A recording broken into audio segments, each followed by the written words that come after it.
Hello everyone, welcome to the Panchsheel academy. Myself Kamal Singh Pawar. और आ गए हम वेक्टर के नेक्स्ट पार्ट पर, क्योंकि हमने पिछली क्लास में डिस्कशन किया था वेक्टर के बारे में। तो आज हम उसी वेक्टर पर बेस्ड कुछ न्यूमेरिकल्स के ऊपर डिस्कस करने वाले हैं और वेक्टर्स के न्यूमेरिकल्स को कैसे सॉल्व किया जाएगा, है ना, इसका मेथड किस तरह से हम लोग अप्लाई करेंगे इसके अंदर, ये हम पहले ही कैलकुलेशन पिछले लेक्चर के अंदर हम पढ़ चुके हैं। जिसका अभी ये वीक है वो जाए हमारे प्रीवियस लेक्चर पर और वहां से उसको अच्छे से वॉच कर सकते हैं। ठीक है, तो हम तो आते हैं सीधे सीधे आज के न्यूमेरिकल्स पर। चलो, तो वेक्टर पर बेस्ड पहला न्यूमेरिकल आपके सामने है। a is equal to value given है वेक्टर a का।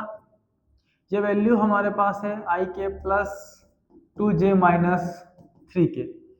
दूसरा वेक्टर आपके पास है vector b is equal to minus 2i plus 3j minus 5k।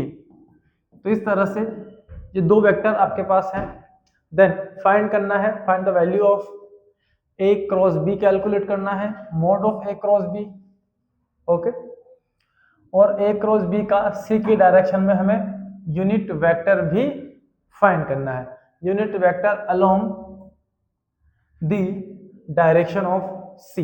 चलिए, तो सबसे पहला काम हम यहां करेंगे वो है दो वेक्टर का क्रॉस प्रोडक्ट। तो ये a है, ये b है, तो हमें फाइंड करना है a क्रॉस b। और पिछली क्लास में हम लोगों ने बात की थी a का क्रॉस b से कैसे कैलकुलेट किया जाएगा। तो इसके लिए हम यूज करते हैं डिटर्मिनेंट मेथड का। तो आपको पहला काम करना है, पहली रो में i, j और k लिख लेना है, तीनों यूनिट वेक्टर्स। फिर इधर कौन है a, तो आई जे वेक्टर ए को देखो, इसमें आई जे के देखो और उनके जो फैक्टर्स हैं उन्हें नोट कर दें। मतलब हमारा फॉर्मूला बन गया X A Y A Z. इसी तरह से बी के लिए यहाँ पे ये बी एक्स, ये बी वाई और ये B Z, B X B Y और बी जेड। ठीक है, तो अगर आपको आई को कैलकुलेट करना है तो इसको और इसको क्रॉस मल्टीप्लाई करेंगे। ऐसे ही जे कैलकुलेट करेंगे तो माइनस लगाते हो इसको इसके साथ और इसको इसके साथ। मतलब एक फॉर्मूला हम आपके लिए जनरेट कर देते हैं यहाँ पर। तो आई को अगर आपको कैलकुलेट करना है तो आई की कॉलम और आई की रो आपको छोड़नी पड़ेगी। बच्चे ये चार ऑप्शन आपके पास, तो ए वाई का मल्टीप्लाई बी जेड के साथ, A Y multiplied by B Z, बीच में लगाना है माइनस, फिर बी वाई का मल्टीप्लाई ए जेड के साथ, बी वाई का मल्टीप्लाई ए जेड के साथ। तो आई का काम खत्म हो गया। अब हम बात करेंगे जे पर। ओके, तो ये है जे। अगर यहाँ आप प्लस लगाते हैं तो जे के लिए आपको उल्टा चलना पड़ेगा। हम सभी के लिए लेफ्ट से कहाँ चलेंगे, राइट। पहले ए वाई का मल्टीप्लाई आपने किससे किया था, बी जेड से। देन बी वाई का मल्टीप्लाई किससे किया था हमने, ए जेड से। लेकिन जे के लिए आपको उल्टा चलना पड़ता है।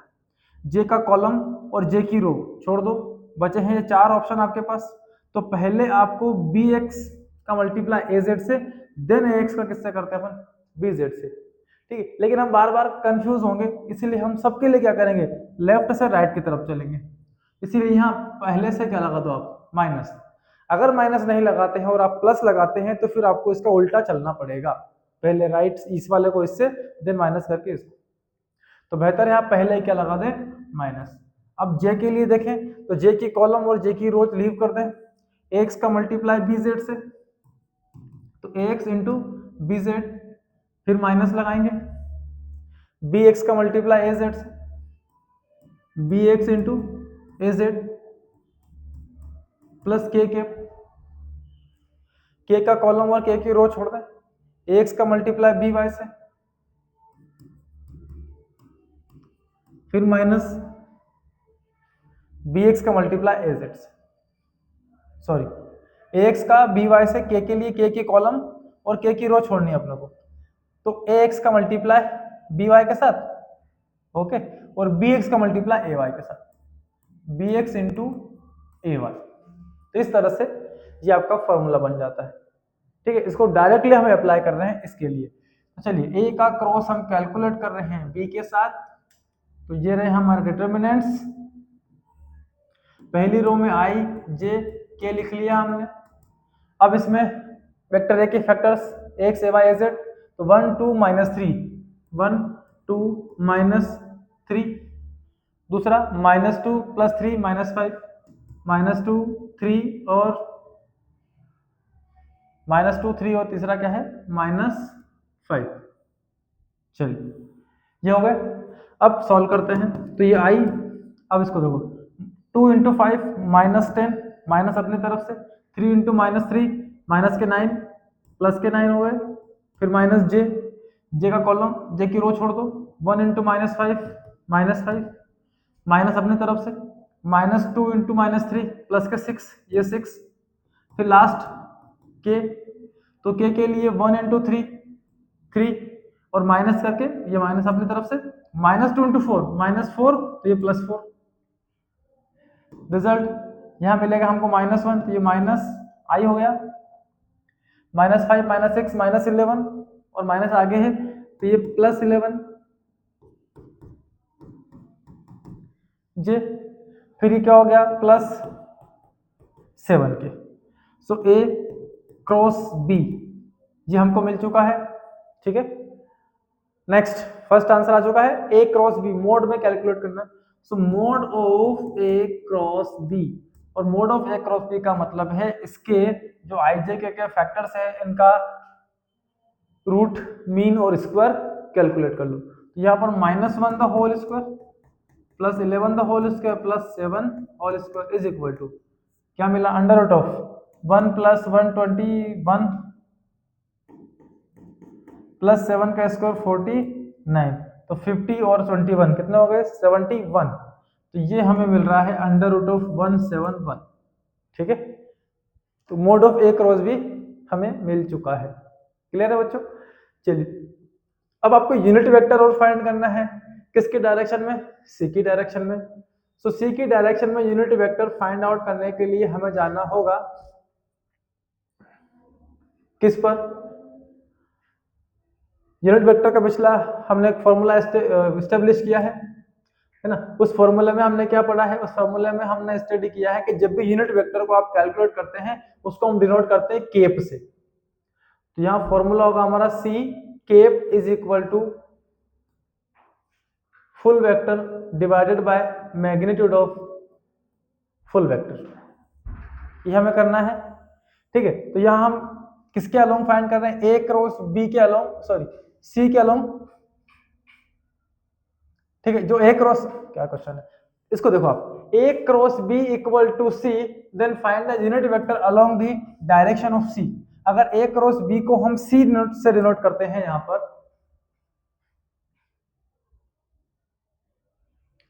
ठीक है, ए क्रॉस बी को अगर हम सी डिनोट करते हैं तो इस सी के अलोंग आपको क्या फाइंड करना है, यूनिट वेक्टर।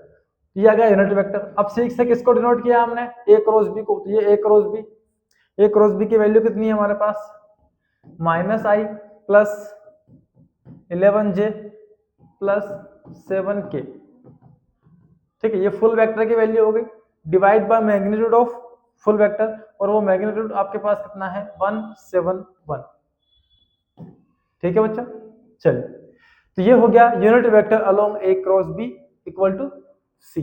तो इस तरह से आप क्रॉस प्रोडक्ट को सॉल्व कर सकते हैं, ठीक है। चलो अगले क्वेश्चन पे आते हैं। If a is equal to this, b is equal to this, then find a cross b sin theta and cos theta. So a is equal to है 2i - 3j + k, सब पे केप लगाना बिल्कुल भी ना बोले आप। अगला है हमारे पास vector b is equal to 3i + j - 2k। सबसे पहले अब काम अपना a क्रॉस b कैलकुलेट करना, और इसको सॉल्व करेंगे हम डिटर्मिनेंट से। पहली रो में i j k ये लिख लें, दूसरी रो में a वेक्टर के फैक्टर्स 2 - 3 1, अगले में 3 1 - 2।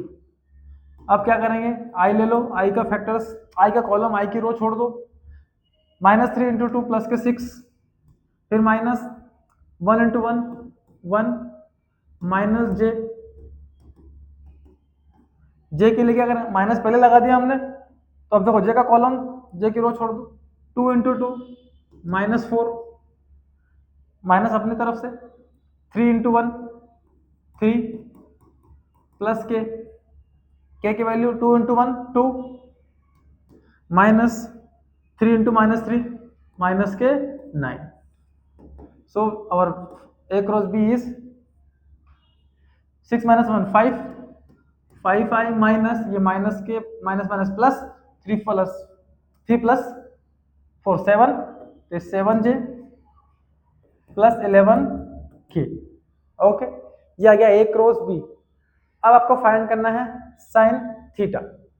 तो थीटा फाइंड करने के लिए हमने पढ़ा है A का क्रॉस जब B से कैलकुलेट करेंगे तो ये होगा mode of A mode of B into sine theta के इक्वल. मीन्स साइन थीटा को कैलकुलेट करने के लिए हमें चाहिए A cross B divide by mode of A mode of B.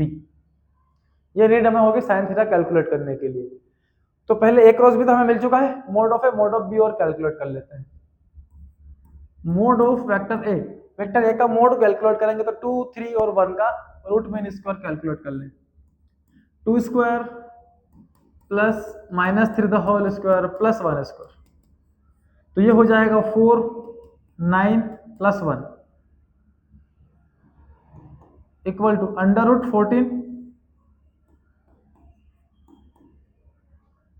Vector B mod में इक्वल टू कितना होगा, 3 1 -2 है ये, तो 3 का square plus 1 square plus minus के 2 का स्क्वायर इज इक्वल टू, यहां पर लेते हैं 3 का स्क्वायर करेंगे 9 मिलेगा, 9 प्लस 1 प्लस 4. ओके, ये भी कितना मिल रहा है हमें 14. ओके, वो भी 14 ये भी 14. ठीक है, वैल्यू सेम है इसलिए क्या आ रहा है सेम. ये मिला हमें अंडर रूट 14. साइन थीटा में वैल्यू पुट कर देते हैं, तो sine theta is equal to A cross B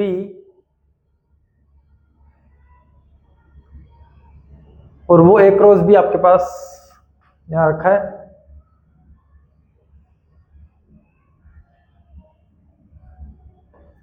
कितना है यह 5I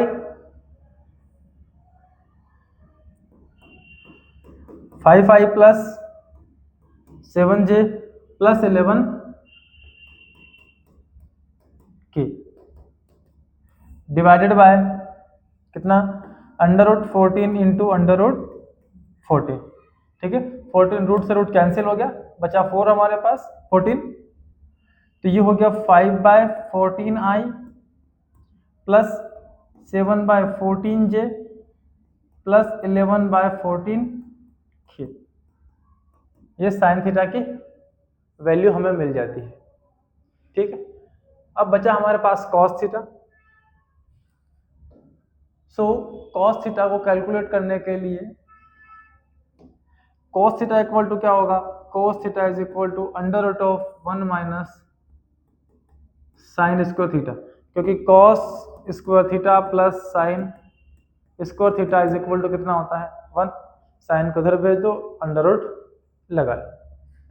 so cos theta is equal to under root of 1 minus sine theta the whole square, जो दिख रहा है आपको 5/14I square I plus 7/14 plus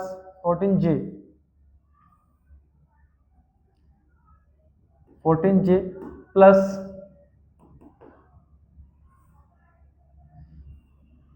मिट जा नहीं छोड़ो,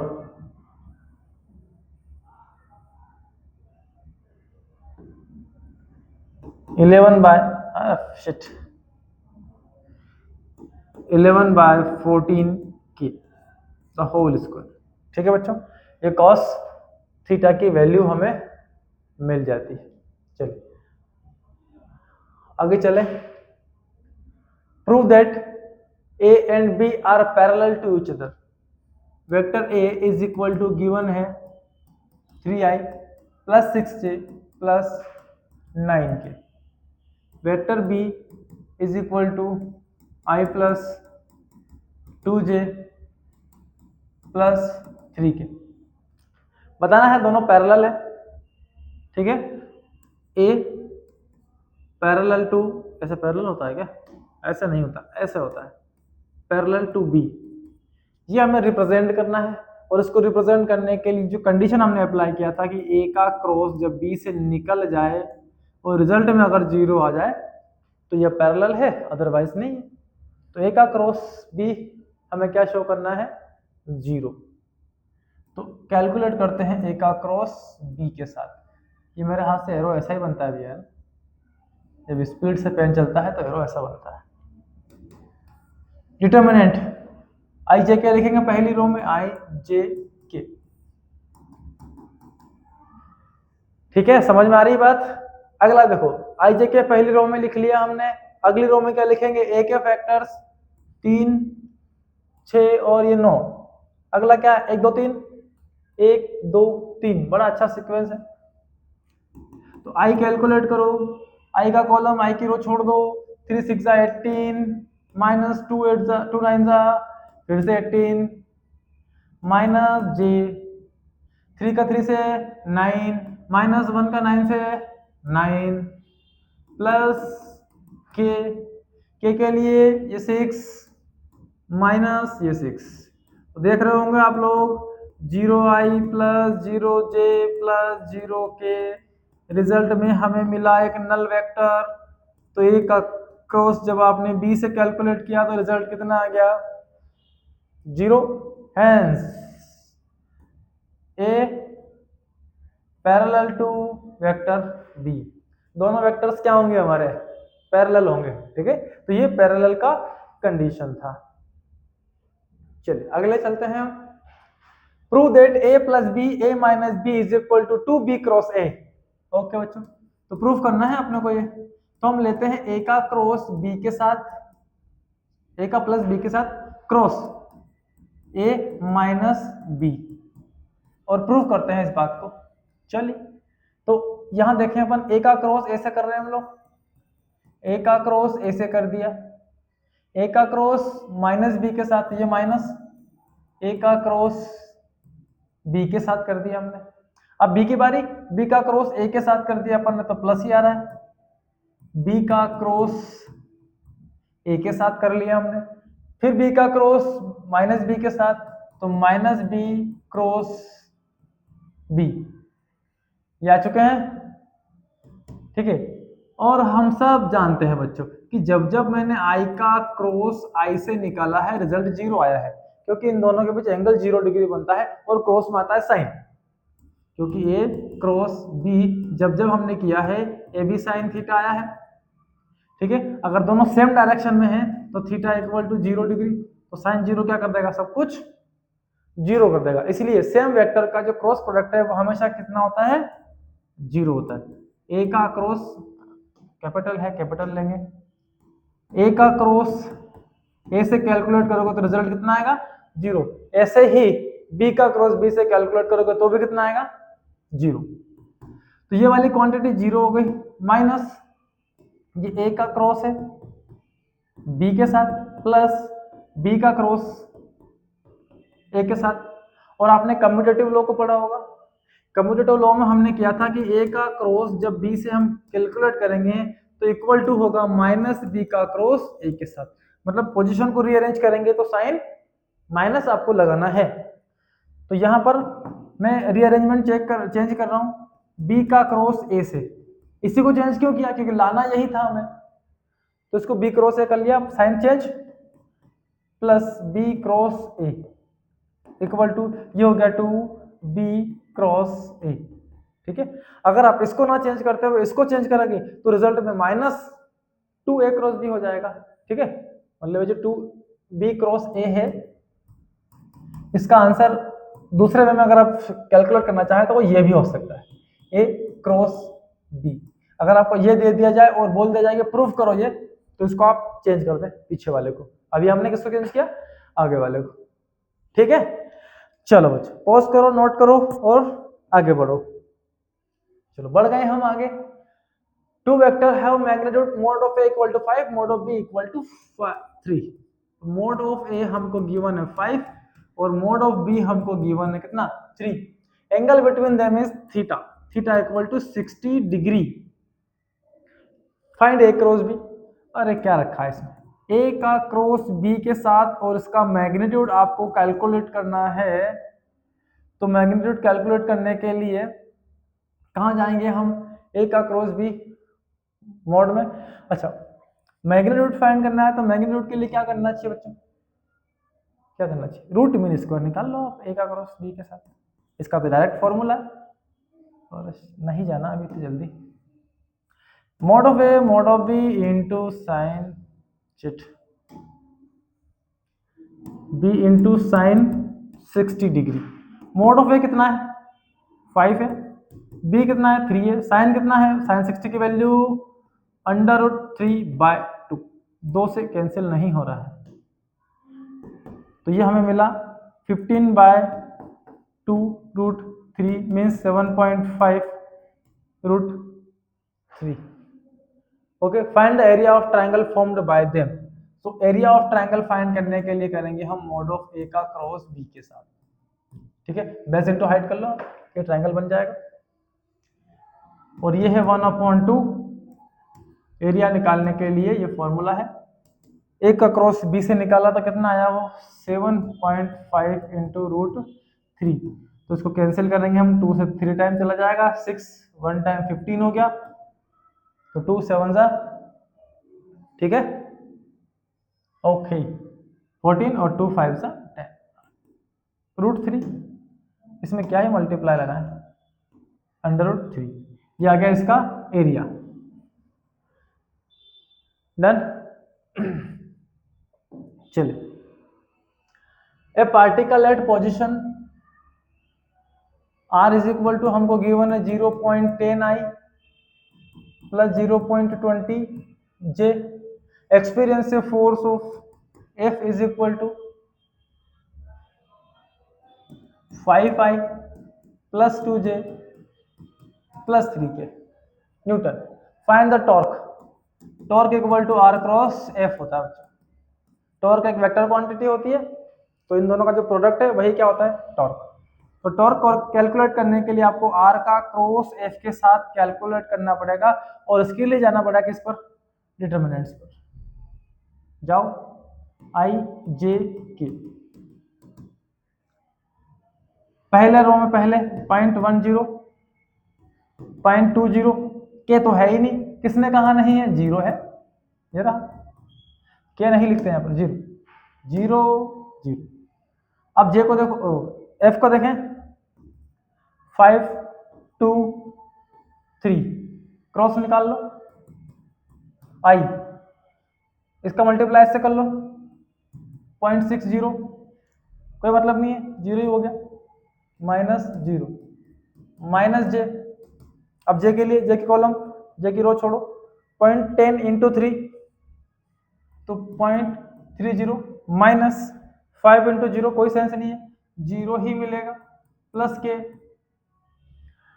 0.10 इंटू 2 0.20 माइनस 5 इंटू दिस तो 0, ओके 100 हो गया। 5 का मल्टीप्लाई 2 से करोगे 10 आएगा, और 10 कितना होगा, 1.0, ठीक है। पीछे का 0 क्या मतलब, 0.5 का मल्टीप्लाई 2 से करोगे तो 10 हो जाएगा, 1.0। ओके, क्या बच रहा है, तो यहाँ तो बच रहा है 0.60 I माइनस, यहाँ बच रहा है 0.30 J, और यहाँ क्या है, अच्छा आंसर माइनस में आना है, तो 1 में से 0.2 जाएंगे तो कितना बचेगा यहाँ पर, प्लस माइनस बचेगा, माइनस का वैल्यू बढ़ा है वहां पर, तो 0.8 ठीक है। ये टॉर्क आपको मिल जाता है। और टॉर्क का अगर आपको मैग्नीट्यूड चाहिए तो मैग्नीट्यूड वर्क करने के लिए ये कर दो root mean square 0.60 the whole square plus -0.30 the whole square plus 0.8 the whole square minus, ठीक है, इसका स्क्वायरिंग करें और आपको फाइनल रिजल्ट मिल जाना है। ठीक है, चलो तो यहाँ पे टॉर्क मिल जाएगा आपको। अच्छा लास्ट था क्या? ओके, ये लास्ट क्वेश्चन था आपका। चलिए तो पहला अपन ने A cross B mod of A cross B और ए क्रॉस बी सी के अलोंग यूनिट वेक्टर फाइंड कर लिया है। दूसरे में हमने साइन कोस टेन कैलकुलेट किए हैं। अब देखिए यहाँ पर ये वाली वैल्यू आप मैग्नीट्यूड के टर्म में भी सॉल्व कर सकते हैं। इसका आप मोड सॉल्व कर लें तो रिजल्ट में आपको मैग्नीट्यूड वैल्यू भी मिल जाएगी। इसका मोड सॉल्व करने के लिए अगर आप mod of A cross B पर जाएंगे तो रिजल्ट में आपको मिलेगा 5 का स्क्वायर 25, 7 का 49 और ये 121। ठीक है, इसको सॉल्व करेंगे तो ये हो गया 170 और ये हो गया 195, अंडर रूट 195 वो यहाँ रख देंगे तो उसकी वैल्यू साइन थीटा की मैग्नीट्यूड के फॉर्म में भी आ जाएगी, under root 195 divide by 14। Same आपको यहाँ भी जो कॉस थीटा मिला है, ये cos theta under root of 1 minus root 195 by 14 the whole square value के टर्म में भी मिल जाएगा। ठीक है, ऐसा कंफ्यूज ना हो आप लोग इसको, ये क्योंकि ये जो गिवन है ए क्रॉस बी, इसकी मैग्नीट्यूड वैल्यू ही गिवन करेगा यहाँ, तो ए क्रॉस बी का मैग्नीट्यूड कैलकुलेट कर सकते हैं।